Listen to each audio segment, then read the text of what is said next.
This is it, ladies and gentlemen. Today we find out which version of Lee Haney was the best, and we've narrowed it down to 1987 versus 1991. And before I begin the comparisons, it is fair to mention that this probably will always remain slightly inconclusive. I was unable to find a rear double by, an ab and thigh, and a front lat spread for 1987, and there was three fantastic ones for 1991. Now, am I saying 87s weren't as good? No, I'm not saying that, but hey, if he cannot step up to the plate with a pitcher that we can judge this on, then it'll always be inconclusive. But anyway, we'll go with what we have. And here in the front relaxed position, I know what some of you might be thinking. You made the pitcher for 87 too big. No, I didn't. He's opened up a whole lot more. If you have a big screen, just really zoom in there and have a good look. He's closed up more in 91. I must say, look at the amount of muscle he has on 91. His arms are twice as big.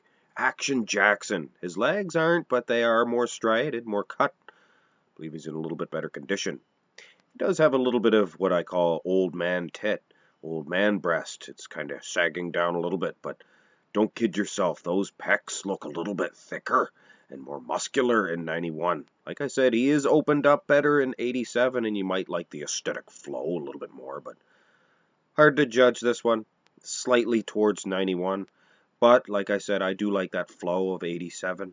He looks a little better opened up, but we're not going to judge or base our decision based on this one. Let's have a look at the front double biceps.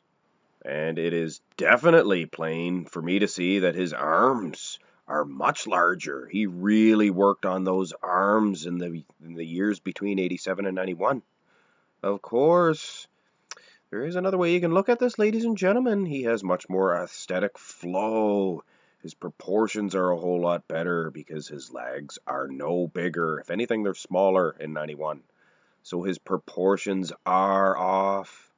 And a lot of people don't agree with me when I do this, but much like the Kevin Levrone, when his legs, yes, he got a lot bigger in the later years, but his upper body, his legs didn't really get all that much bigger, if any.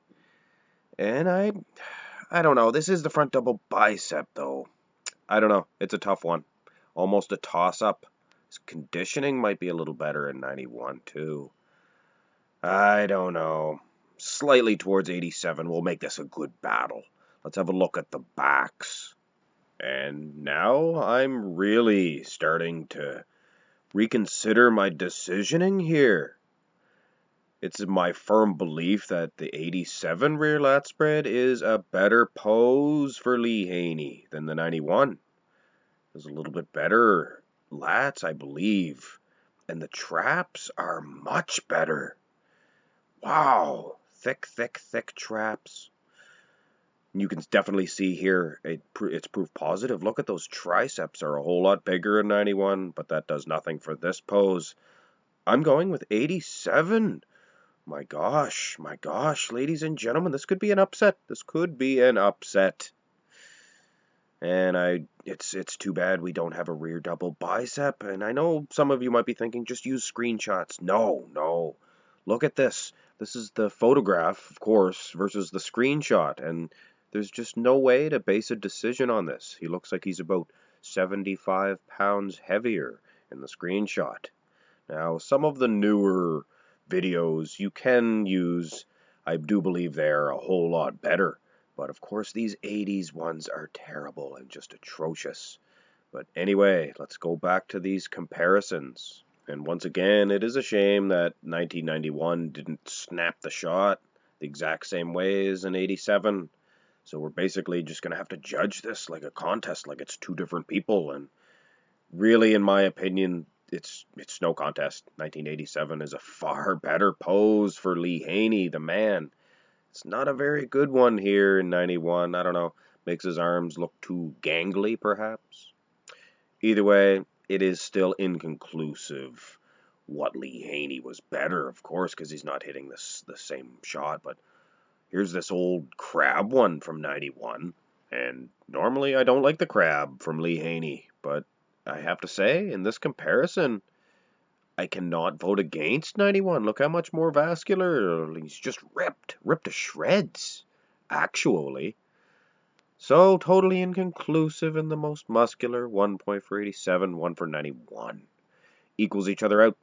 Now, here's somewhat of a rear double bicep pose. And even this comparison, they're not exactly the same, but we'll base some sort of a decision on it. I mean, the delts there in 91. He's the man. Look at the size of those babies in comparison. But he is definitely tilted different in 87, and he is showing the back a whole lot better. So, in my opinion, based on that, I'm going to lean slightly towards 87, but that has nothing to do with who is the better Lee Haney. You really need those direct comparisons to make any decision based on that. So I'm kind of throwing this one out of the window. The legs look pretty even here, if you ask me. This is a close contest, ladies and gentlemen. I really don't know which way to turn. Let's see if we can dig up one more comparison. And of course, gosh darn it, he would not hit this pose with his right arm in 1991 for some reason. Every single side tricep I could find were all of the left arm. And we have to go with what we have, and it's plain to see that 87, ladies and gentlemen. 87. I never would have guessed. So I guess my official decision is the winner of this entire series and the best version of Lee Haney is the 1987 version. But there is many different factors you could look at. There's these three poses here that all say that 1991 could definitely be the winner. All great poses. But of course, we have to go with what we have, and at the end of the day, in this video, I am choosing 1987. But as we all know, there is another video based on this comparison. Switch over to Mikey Strength and Fitness's channel right about now, and you'll see the 87 versus 91 Lee Haney's. And he has different photos, so hopefully he has better comparisons and more head-to-head comparisons as well. Anyway, I am excited to see who he has picked for this. I went with 87. Will he go with 87, or will he disagree and go with 91? Who knows? Anyway, ladies and gentlemen, I'd like to thank Lee Haney, of course, for all the hard work and dedication. Without him, this series would not be possible. Hope you enjoyed it, and have a good day.